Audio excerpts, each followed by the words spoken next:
Igbo ekenekwe m unu. Welcome to IGBO Ukwu Museum nke dị na Anambra State. Ebe a sị na ife ndị nna nna anyị ochie fa ji wee bi n'ụwa dị, ife dịka art na ife akpụrụ akpụ dị iche iche.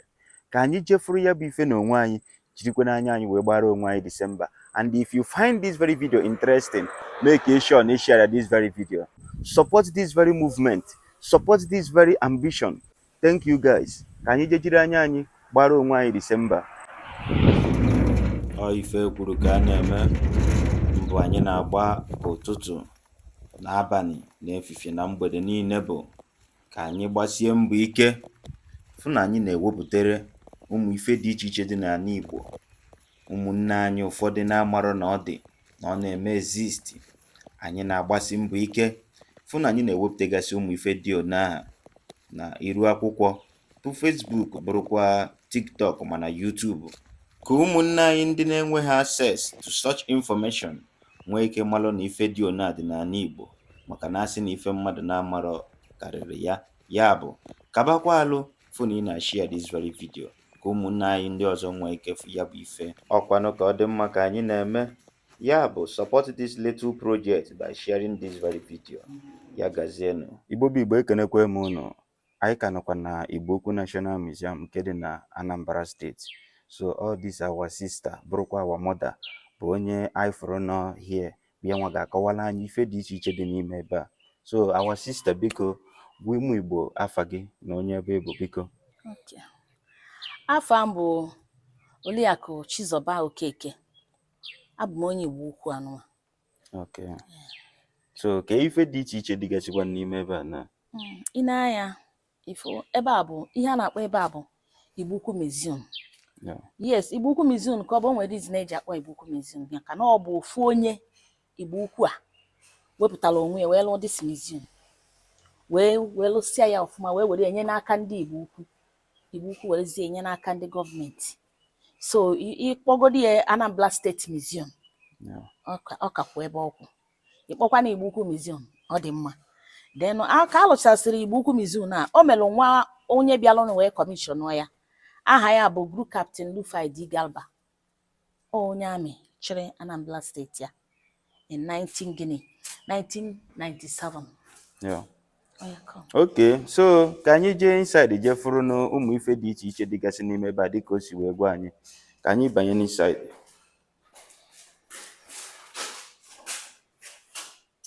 Then n'anya ebe a dịka m kọwalụ bụ na ofu onye Igbo Ukwu obiọma na-akpani bụ afa ya bụ Sir Timothy Chukwubunna Umeweni KX Ikenga Igbo Ukwu. Ọ ya bụ onye lụrụ museum na wee were museum na wee nye n'aka ndị Igbo Ukwu na December 29, 1989. So ọ ya bụ this man.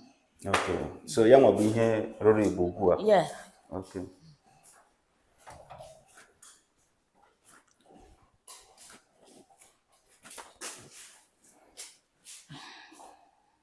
Then anyị abatago na ihe a na-akpọ ebe a bụ exhibition hall. Okay. Nke dị n'ime museum. Then inekwa n'anya museum bụ ebe a na-edobe ancient things, ife ndị mgbe ochie. Yes. Ị na-anya ife ndị mgbe ochie ahụ dị ebe a, ụfọdụ aka na-emeke use of it wee ruo kịta. So ọ bụrụ na ọfa ncha bụ ihe a na-eyuzo, bịa bụ ha ncha bụ ife eledara anya. So dịka anyị na-ebido na anyị na-amalite na gịnị nzu white chalk ka ọ bụ n'onu oyibo. Yeah. Then eji anabata onye ọbịa in olden days, even ma now aka na-eme. Ọ ya ka eji anabata onye ọbịa. Ọ bụrụ na onye ọbịa bịa na be gị, ị ga-enye, ị ga-atụrụ ya nzu, ọ ga-atụrụ gị nzu, ị ga-atụpụ nzu n'ala dịka nna atụpụ ya na ka ị tụọla anyị nzu. Mụa ga-atụ nzu. Ihe Hey. ị ga-asị na eke na oye n'afọ ga-adịrị anyị na mma. O ruo na omume. Kachie ya.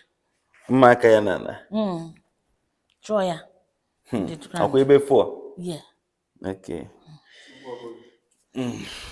Hey, Igbo biko na gbaghara m n'ọdọ m anya. Hey, Eke, Orie, Afọ, Nkwọ, ahịa na-anọ ụbọchị na-anọ, ọ ga-adịrị anyị mma. Cross. Ise. Yeah. Then anabata gogo na Igbo Ukwu Museum. Okay. Then nke a bụkwanụ ọjị Igbo dịka a kpọrọ ya ọjị Igbo. Anyị nwere ụzọ ọjị na-abụ n'ala Igbo a dịka ọjị gworo nke ndị Hausa then nke a bụ nke ndị Igbo. Ọ ife eji anabata onye ọbịa. Is welcome a visitor. Is show pure heart and clean mind. Enwere n'ebe visitor gị nọ. Because ọ bụ na mmadụ bịa na be gị nyere ya ọjị, means na like onyanwụ. Ị nabataghị ọfụma. Ma dịka anyị na-anabata gị, anyị nabatara gị ọfụma na Igbo Ukwu a. Ị na-asị ka udo dịrị gị n'aha Jizọs. Amen. O jikwa na ọjị a eme mmemme dị iche iche. Dịka ihe ọbụla a na-eme n'ala Igbo, a ga-eji ọjị wee bidie. Nke a bụ ọkwa ọjị. Then dịka anyị na-abịa ebe a, ihe a na-akpọ nke a bụ nwaanyị gara ahịa mbibi. Mgbe ochie, ọ na-abụ nwaanyị toro oge ije di. Ọ ga-azụ ahịa mbibi. Then o nwekwara ịga saịdị Ọka, ha na-akpọ ya nse ebe ma ọ bụ ilu mgbene. Mana n'Igbo Ukwu a na-akpọ gịnị ahịa mbibi. Then nwa agbọghọ toro oge ije di, a ga-akpọrọ nwa agbọghọ ahụ okpu ya na nwanlu na befa. Ebe ahụ ka ọ ga-anọ complete 3 months. And onye na-eme bụ only a virgin, nwa agbọghọ na-amaghị nwoke bụ onye na-eme this ahịa mbibi. And the ones ka a na-eme in a year. Then mgbe ọ nọrọ n'ime ebe ahụ, a ga na-akụziri ihe gbasara alụmdi di na nwunye. Dịka a na-eje na chọọchị, si na na-eje marriage course. In olden days, chọọchị adịrọ. So o tego ụmụ ihe a bidoro. Yes. Ọ n'ime ebe ahụ ka ọ ga-anọ na-akụziziri ka ọ ga na-esi eme otu ọ ga na-esi eme omume ma agụ certain things a na-akụzi na chọọchị now. Mgbe ọ nọsiziri 3 months ahụ, ewere ngwa mma anụnwa dị ebe a na-akpọ women adornment. Ngwa mma ụmụ nwaanyị ji achọ mma mgbe ochie. Ụfọdụ n'ime ebe a kịta aka ji achọ mma. Dịka anyị na-ewelite ihe a bụ jigida. Ọ ya bụ nke olu n'ukwu. Then nke a bụkwa na ọdụ aka nke ọgba n'aka. Nke a bụ uri. Uri a dịka a na-akọwa na ife anụ o ji wee secha ife na arịa ndị ọcha na-akpọzie tattoo. Ọkwa ya? Then nke a bụ nke ndị Igbo. Ife akpọrọ ya bụ uri.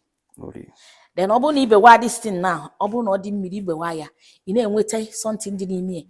I were ihe dịka mkpụrụ aịza ma ọ bụ ife machis na-edetie na-ede na alụgo na kịta. After some minutes, ife niile agba. Then nke a bụ gịnị? Ufie. Ufie ka akpọrọ ya. Then nke a bụ nke akwọrọ akwọ, nke a bụ nke akwọrọ akwọ. Kedu ihe ọ na-alụ? Ọ na-eme ka arụ nwaanyị a dị gịnị smooth. Dịka ọ na-anọsi n'ụlọ ahụ apụta, arụ ya eme gịnị ama mma. Then ka ọ akwadochazie ya, o were oche ahịa mbibi dịka a na-akọ wee bunye blacksmith. Ndị ahụ blacksmith ya otu a ka ọ ga-esi burizie wee na-eme gịnị na-aga. And ọ bụrụ only one person na-eme, o nwere ike abịa n'obodo ọ bụrụ mmadụ 5 ọ mmadụ 7 onye ọbụla apụta ịzụ ahịa mbibi. Dịka akwadochaziri ọ na-agazi n'ile ebe a ka ọ ga-anọ wee fụ onye ga-anị ya. Yes. So onye a ga-anị ya marakwa na o torugo ihe ji ọ ghọtakwa ihe bụ yes, and no virgin ka ọ bụ. Yes. Because it's only a virgin bụ onye na-eme ya. Then ọ ga-agbakwanụ nje a n'ọkpa wee na-aga njem ya. Okay.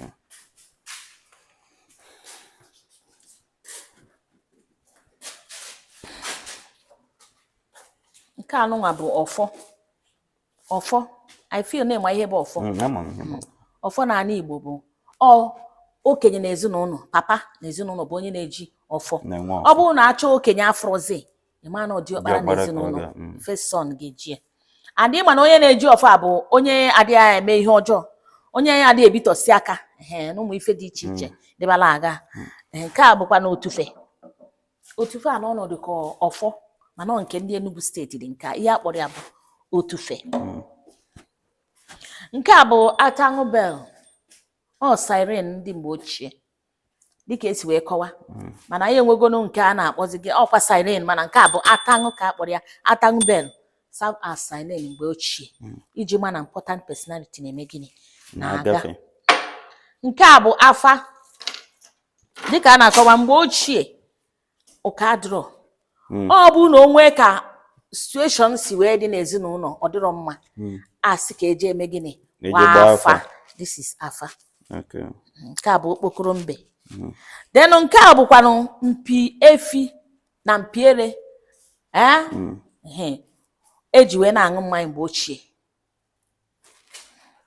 Nke a bụ ikwe odo nke ndị mgbe ochie. Ị na-anya ifu na nke a bụ nke ndị mgbe ochie, nke ndị ọgbara ọfụ kịta na-akwụ gịnị na-akwụ ọtọ. Nke a bụ gịnị ọkwa aja ka akpọrọ ya. Dịka a na-akọwa na onye jelụgba afa gbachazie afa, a ga-enye ife oge eji mee gịnị Chụọ jee aja. chụọ aja. This is ọkwa aja. Then nke a wooden plate, efere ndị mgbe ochie. Nke a bụ nke ụmụntakịrị. Mgbe ahụ stainless adịrọ. Nothing like Islamic ya. Blockable one adịrọ. Ọkwa wooden ka anyị ji eme gịnị ka anyị ji eri nri. Nke a bụ ọkụ. Ọkụ kedu ihe eji eme? Eji agwọ ji, were agwọ ede mgbe ochie. You can even serve itinye ma ife spoon kwakonye efere ebe ahụ. Ọ ife ọ serve mgbe ochie. Then nke a bụ gịnị? Kola dish. Efere ọjị.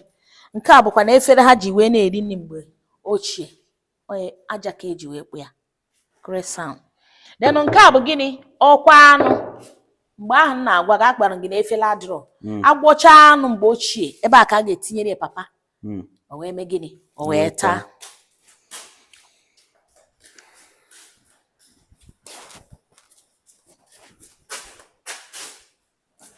Nke a bụ a woman fleshing water. O jesigo mmiri na artist tụrụ ya. Kpọọ ya woman fleshing water. Then nke a bụ a colonial soldier. A colonial soldier. Then nke a bụ papa na mama. Ine ya anya ifu. Papa na mama ha lijuru afọ. Betu ife kọrọ ha bụ gịnị? Akwa drum mgbe ochie. Then nke a dị ebe a bụ ọkwa artist tụrụ ya. Ọ nọ ọnọdụ onye ife mwute, ọ na-enwe mwute. Ọ na-eme mwute. Then nke a dị ebe a ọ nwaanyị kwụ nwa ya. Then nke a bụ a slave trade. Dịka a na-akọwa mgbe ochie, ọ na-abụ amụọ ụmụazị n'ụlọ n'obodo. Anụ amụọ nwa n'ezinụlọ. Then ọ bụrụ na nwa ahụ anaghị eme ọfụma na ọ na-enwe isi ike. Ọ na-enwe isi ike na be ha. Then a ga-akpọrọ ya mee gịnị? Lefee ya, lejerie ndị ọcha. Ewere ga eletezi n'isi nwa ahụ wee mee gịnị? Zụba ndị ọzọ. Yes. Nke a bụ oje na mmụọ. Ọ na shrine ka ọ na-adị. A kpọrọ ya oje na mmụọ. Mana oje na mmụọ nke anyị nwezi kịta bụ onye? Chineke. Nke a bụ mkpọ ndị nze na-eji. Then nke a bụ regatta. Dịka mgbe ochie, nothing like moto. O nwee ka ha na-asị ka ha na-achọ ije ofe ọzọ, ha ga-abanyerịrị ụgbọ. Akpọ ya regatta. Nke a bụ nwaanyị a oku nwa ọ na-eti mkpọ. Ọ na-araminate. Is shouting. Ọ nọ ọnọdụ ka ọ town crier. Nke a bụ ekwueme, ihe ọ art craft ka ọ bụ. Ọ mmadụ tụrụ ya kpọọ ya ekwueme. Then nke a bụ onye ngwọrọ. Then nke a nọkwa n'ebe a bụ nze and lọlọ ya. Otu a ka fa na-adị mgbe ochie.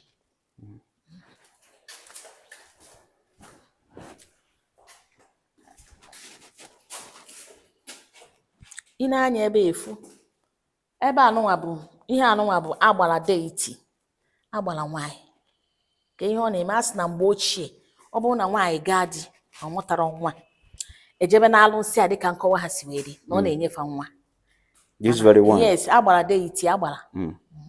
Ma dịka nkwenye anyị si dị na anyị kwenyezi na onye na Chineke. Then nke a bụ gịnị? Ogwugwu eke goddess. Alụsị ka ọ bụ. Nke anụnwa bụ alụsị na-eche obodo. Dịka esi wee kọwa, ọ bụrụ na mmadụ daa iwu ma o mee ihe ọjọọ n'obodo si na o mere ihe ahụ. Ọ bụrụ na esi ka eje ṅụọ iyi, ọṅụ ha n'iyi ọ bụrụ na o mere ihe ahụ na-akụsi na o merie, onye ahụ ga-eme gịnị? Onye ahụ ga-anwụ. Nke a bụ dengon, egbe ntụ. Dengon, egbe ndị mgbe ochie. Mana kịta enwezi AK-47 and the pump and the gịnị? Peso. Mana egbe a kịta na ebe a kịta, nke ọ bụ ndị be anyị, ọ bụ ndị mgbe ochie rụrụ egbe a ka ọ bụ nke ndị colonial masters ji wee bịa dee?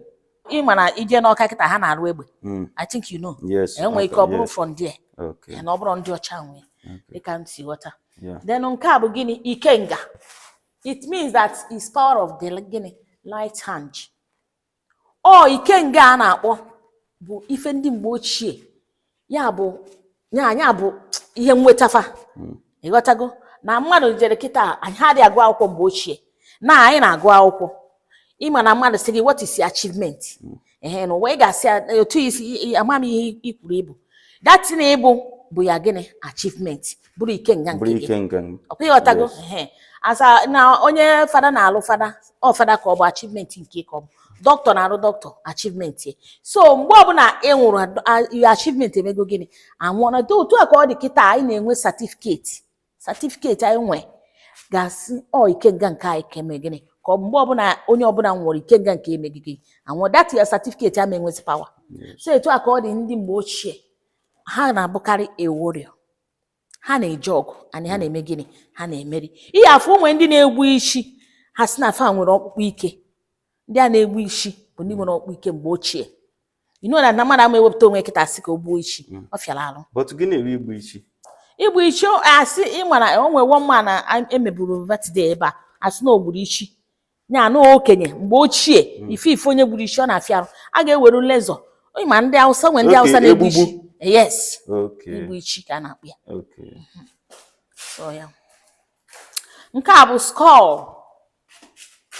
isi ịnyịnya kedu ihe o ji wee dị ebe a asị na ndị Enugu steeti na-abụ ha gbuo ịnyịnya ha na-akpọ onwe ha gịnị ogbu ịnyịnya then ha ndị be anyị gbuo efi anyị na-akpọ onwe anyị gịnị ogbu efi then nke a bụ save gịnị ka fa ji eme ha ji apịanye ma akwa mgbe ochie na-etinye ife dị iche iche ụmụnne m dịka anyị bịa na njedebe nke ihe onyonyo a nke anyị kpọrọ episode 1 gbaa mbọ fụ na ị share this very video ma gbaa mbọ fụ na ị na-efolo anyị ka ị wee mara oge anyị dropụrụ nke abụọ akpọrọ episode 2 maka ife akụkọ dị iche iche anyị nwere ịkọrọ unu ka pụrụ ibu si unu ụmụnne m ya gazienụ chetakwanụ shiakwazienụ this very video daalụnụ